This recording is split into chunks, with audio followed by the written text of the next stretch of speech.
example, it's not controversial to say that that will be used to track you, right? There's nothing controversial about this anymore. And I guess my end point, I could go on for a long time, is with everything that's going on in Trump land, Canada, Panama, Greenland, over in Russia and Ukraine, I don't think the average citizen quite understands, that the powers of the world, so the United States, Japan, China, Russia, I do believe we're getting, very close to growing sort of kinetic war threats. And that is what I feel like many of us would have to think, that as average people, we're feeling roiled in our daily existence. And I think that sort of China and Russia are driving that, and that people should understand that. Wow. Now, social media is so powerful. It is how we communicate outwards, but more importantly, it's how we are briefed on the world. We look at the world through the prism of our social media. I love Twitter because it's where a lot of political discussions are. TikTok is there's a politics to TikTok too, and I really think it's affecting the collective mind of young Americans. But talk for a minute about WeChat, because I think most Canadians who are not Chinese don't know what WeChat is. They've probably never heard of it. Tell me about WeChat and its importance to Chinese control of how Chinese Canadians get their news, get their opinions, get their politics. Right. WeChat is like one of these apps that we all use no matter what culture we're in now. We text each other. We use the app to make purchases in a store. We use the app for everything. We essentially let it sort of be our map and help us find our way in the world virtually and in real life. WeChat in China is that everything app that everyone uses to, text to family members, dating sites, social media, make payments at the grocery store. So it's fully integrated into the life of mainland China citizens. And when they migrate to other countries, they take that app with them and it becomes the same thing. Now, this is important because what it's used for, as my reporting exposed, open source researchers did as well. Prior to the 2021 election, they found that this WeChat app was being used to target Richmond MP Kenny Chiu with smears saying that, he was against Chinese people. And of course, he is an Asian man from Hong Kong. Just ridiculous. And yet it had a powerful impact. As you know, days ago, it was revealed that WeChat again was being used against Chrystia Freeland, who's running against the apparent, pick or front runner for Liberal leader or prime minister, I suppose, Mark Carney. So that's very interesting. WeChat again, let me put it this way. What we found again in the Hogue Commission is Canada's government knew WeChat was being used against Kenny Chiu. It was being used against Aaron O'Toole. It was being used against the whole Conservative Party. But Canada's government did nothing to warn the public. Yeah. And yet, at the very least, out of the Hogue Commission, we have an election monitor saying, look, Chrystia Freeland was attacked with disinformation. So I could go on and on, but your point about TikTok, WeChat, essentially what high-level Western intelligence believes is there's no other way to put it. These are tools of mind control in China. They're tools of monitoring, and they're weaponized against communities in China.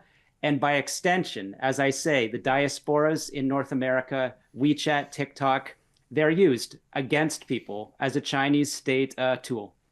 We had a staff member who was Chinese Canadian who worked with us, and she got most of her news about the world from WeChat. And I don't think she thought of it as political. That's just sort of home for her. It would be like so many Canadians just go to Facebook and they do things on Facebook. Maybe they buy something on Facebook. That's just her turf. And in her mind, I don't even think she realized that it was a propaganda site. And occasionally she saw Rebel News promoted on WeChat, and she was very excited about it. And I don't know, it gave me the willies a little bit. I mean, listen, obviously most of what goes on that site is, as you say, just the stuff of ordinary life, just, day-to-day things. but everything's being tracked. It's a huge data, big data, as they say, on individual people. And I think it's like that old word, the panopticon. It's just spying on everyone all the time. And I think Chinese intelligence about what's happening in Canada is probably superior to Canadian government intelligence on what's happening in Canada. I'm nervous about certain things that I don't even dare to think about, like drones. I have a DJI brand drone. Well, that's a Chinese company, and I know everything it films goes through their company's servers. I mean, I don't want to sound like a conspiracy theorist, but and I'm just, using it as a fun hobby, but is everything that looks through the DJI, is that going into some massive database? I don't want to sound like a kook, but I think it would be nuts if China wasn't doing that. Am I right? You're 100% right. One, you're correct. Whether it's WeChat or TikTok, at the highest levels, the Chinese Communist Party's propaganda entities have full control and full visibility on all content. Can they see every text message you see to your mom or that you bought eggs in the morning? No, they don't care about that, but it's an ecosystem that you live in, and it can be, when it's important, it can be weaponized. So to your point, I'll get to it, but look, TikTok, the French government had to shut that down in a Micronesian island where they still have some influence because TikTok was used to foment a rebellion, right? So this is why the US government is concerned. It can be used, again, I believe you're right, to condition the minds of young people that, as a good example, let's say the nightmare happens, Beijing invades Taiwan. Your child will be getting a flood of stories telling them why China, in fact, historically owns Taiwan. And, it's some CIA operation that the Taiwanese people don't want to be attacked. But, to your point about Chinese technology in your life, look, it's not a fever dream anymore. Again, the US government has taken a stance over the past few months of releasing more intelligence. They have revealed that Chinese hackers have set up in the US critical infrastructure. They had full visibility, essentially, into phone networks across the US. I believe they tapped the incoming president's phone call. They have visibility on US government investigations into Chinese espionage.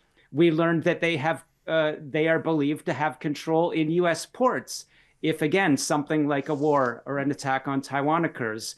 So to bring that back to your point of, do we want the average Canadian to know this or feel like they're living in a paranoid world?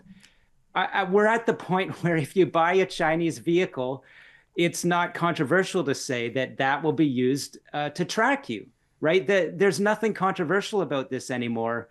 And I guess my end point, I could go on for a long time, is with everything that's going on in Trump land, Canada, Panama, Greenland, over in Russia and Ukraine, I don't think the average citizen quite understands, that the powers of the world, so the United States, Japan, China, Russia, I do believe we're getting, very close to growing sort of kinetic war threats.